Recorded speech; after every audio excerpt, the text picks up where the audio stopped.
candidature Macky Sall ca Nations Unies honorable Sanu waaye boobu la candidature déjà bokkoon na ci li tax fi mu ne nii Bougar ñu écarté ko. déjà yow noo jàngatee candidature Macky Sall Nations Unies mais est-ce que déjà ñu bëri rafet nañ njort ni nii Diomaye nii Sonko nar ñoo soutenir benn candidature boo xam ne Macky Sall moo ko nar a am ca Nations Unies mais nee nañ ñenn ñi tamit rafet nañ jot yenn pays dinañ ko jàppale lobby international bi tamit ñu ngi fexe pour Macky en place foofu ca Nations Unies maintenant cette question de candidature de Macky Sall au cœur des discussions wala des sujets ci ordre du jour bi yow noo ko jàngatee ndax it nekk na benn polémique bon ku ci nekk yaa ngi ci amal sa njàngat ak sa gis-gis. yaa Moussa tu as bien dit lobby àddina lobby la rek jusqu'à preuve du contraire ci li ma xam. la candidature de l'Afrique n'est pas concernée par la candidature. Comment ça, honorable Son? Cette candidature, c'est l'Amérique latine. Okay. Entre Chili et le Brésil, ak l'Argentine. Ok. ñu ngi def lobby nag lobby bi. dama yaakaar ne dañoo bëgg a déjouer benn bombe bu jóg. te Macky Sall gëm naa ne génnu ci.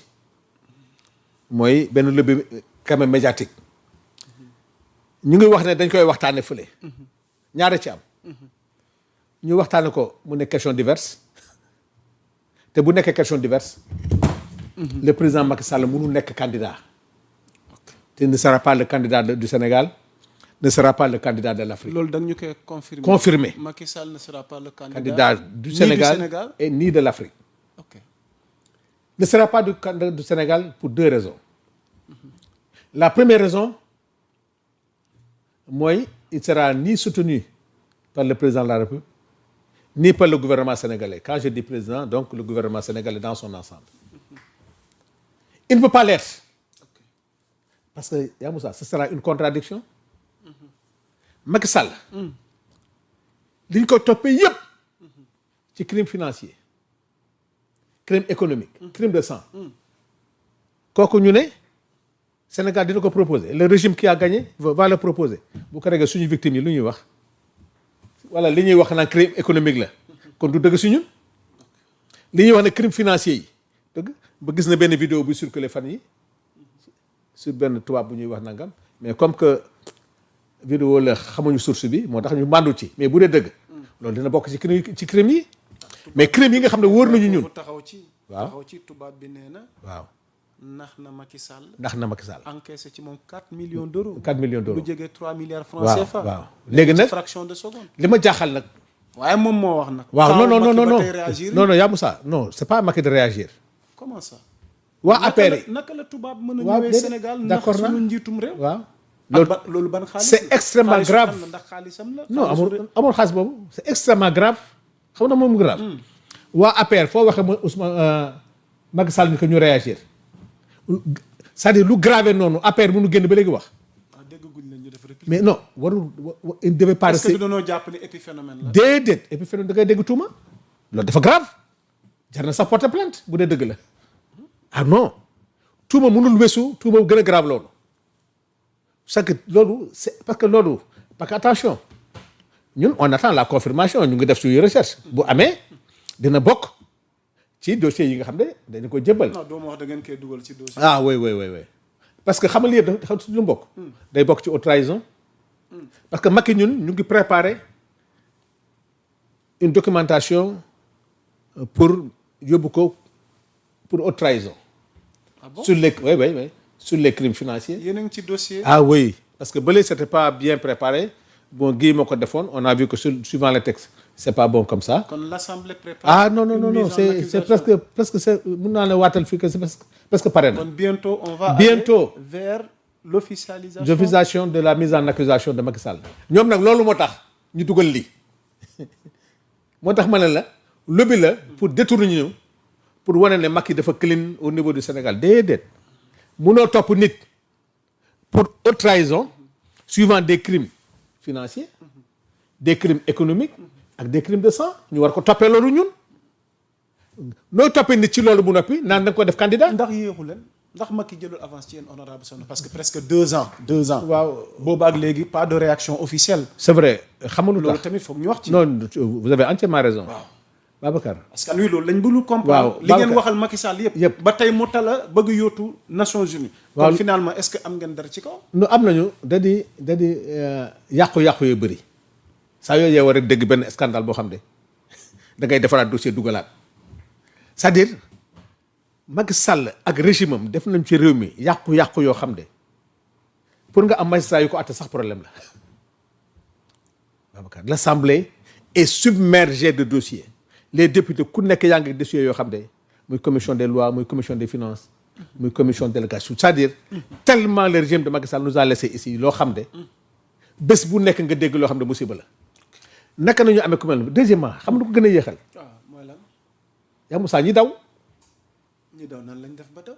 waaw loolu mooy problème yéen tamit fan ngeen nekk. waaw loolu aussi am nañ ci part de responsabilité honorable parce que franchement parler man li ma gëmoon mooy bi ñu jëlee pouvoir bi rek on devait fermer les frontières te fermer frontière donc doo tëj tu fais un décret le président pour demander à tous les anciens régimes qui ne sortent pas du pays tant qu'on n'a pas fini je pense que Abdou Diouf defoon na ko ci passation ak Ablaye Wade moi je me rappelle ñëpp ñoo xam ne géré woon nañ ce pays là du ñu génn comme ça au moins dinañ ko mën a def mais xëy na yaakaaroon nañ ne gars yi ay góor lañ du ndaw xam nga Sénégal nag day fal on nous tue mais on nous déshonore pas mais tey ça a été une surprise générale gis gars ñi di daw bàyyi fi ay innocents des chefs d'entreprise mais ma wax la ne certifié na la président Macky Sall lii feu de paille la rek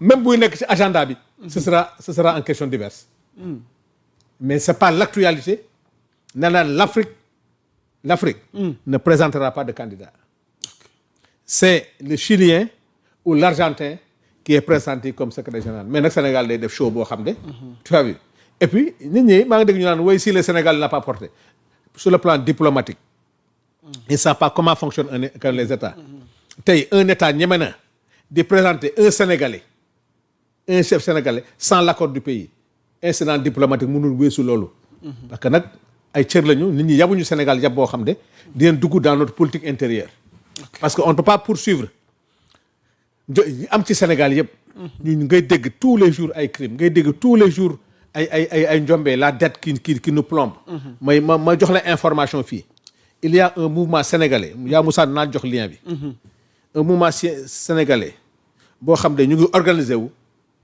en dehors de l'État pour dire qu'on ne va pas payer la dette qui était cachée et qui a été retrouvée du ñu fay bor boo xam ne biñ koy leb kenn lebu ko ci tur assemblée nationale kenn lebu ko ci tur réew mi kooku nag tey di wax ay candidature am sax defe naa vraiment ay caaxaan la c'est pour nous divertir mais xam la ne la ni le gouvernement sénégalais ni le peuple sénégalais dans sa majorité ne va jamais s'aventurer sax di ko def débat ñun suñu débat ak Macky Sall mooy ñu toppee ko loo xam ne la justice sénégalaise saytu ko ndax liñ koy toppee moo ko def wala defu ko ci loolu lañ toll ok alors balaa nuy jàll bu ngeen ñu ko mayee yéen internet yu ñuy seetaan ànd Ismaïla Bougane dafa mel ni réplique na donc comme tudd nañ ko fi sànq ak position bi coalition bi jël ci ndoddam ci exclure ko waaye moom i tamit ci wàllam nee na dafay apporter li ñuy tuddee clarification juridique et institutionnelle relative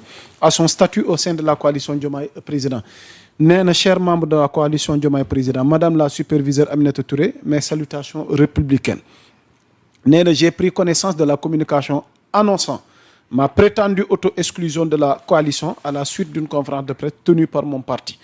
Au regard de la gravité d'une telle affirmation, il est indispensable d'apporter une clarification rigoureuse, fondée sur le droit, les principes démocratiques et les textes encadrant l'activité politique au Sénégal. Nee na sur la valeur constitutionnelle du pluralisme politique, la Constitution de la République du Sénégal consacre la liberté d'association politique, l'autonomie des partis, le pluralisme comme principe fondamental de la démocratie. Les partis politiques sont des entités juridiquement reconnues dotées d'une personnalité morale distincte disposant de leurs propres organes et de leur liberté d'orientation. Aucune coalition ne peut en droit se substituer à cette autonomie. Deuxième alinéa bi distinction juridique entre un parti politique et une coalition. nee na il est fondamental de rappeler la différence structurelle. Le parti politique, personne morale autonome, doté de statut et d'un règlement intérieur inscrit auprès des autorités administratives, responsable devant la loi. Responsable devant la loi, ma yeggali la ca topp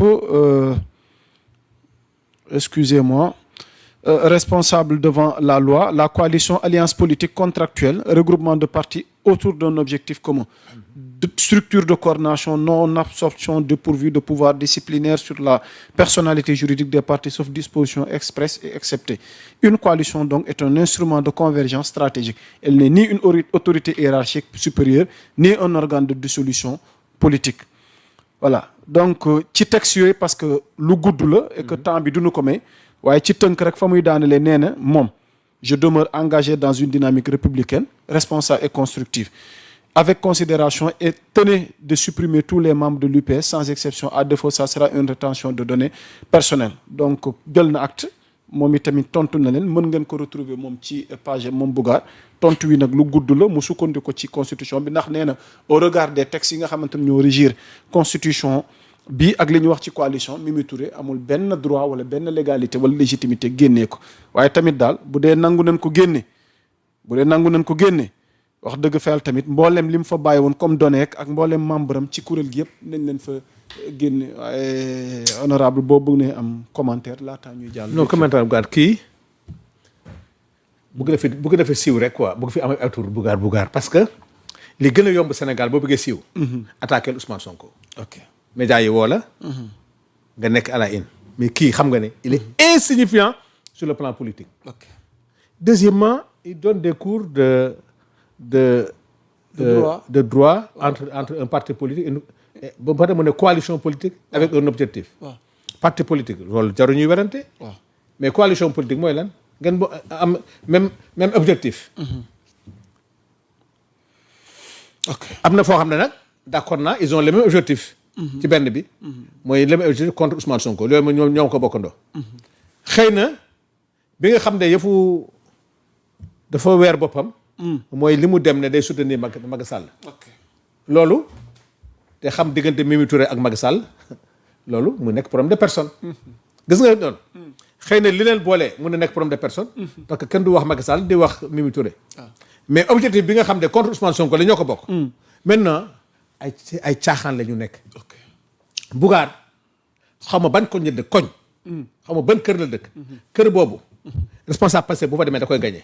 c'est que c'est très facile dans ce pays maintenant nga nekk héros la sax parce que le fait taxaw toog ci ay taabal yor sa cravate def ni naan un parti politique alors que yow c'est-à-dire tey bu loolu wax sans parrainage sans mënoo ko am nga toog fii di wax këngam am te doon les micros parce que tey kuy wax Ousmane Sonko lu bon rek tey dañ lay porter en triomphe. mais lii vraiment Sénégal dépassé nañu fii quoi. ok honorable maintenant ce qu'on doit faire. qu'est-ce qu'on doit c'est la révision des partis politiques. il faut que ñu créer defaraat loi bi. pour xool parti politique mooy lan. un parti politique qui n'a pas de siège qui ne se réunit pas du réunion du assemblée def dara. di xëy rek topp médias yi wax. il faut que ñu jëlaat loi. nañ def ci nawetaan yi. di réformer université di réformer lépp. il faut qu'on réforme les partis politiques parce que genre yi. bon on leur donne ay tribunes yoo xam ne ils nous font perdre du temps. ok mais bon on va essayer d'avancer. Voilà donc honorable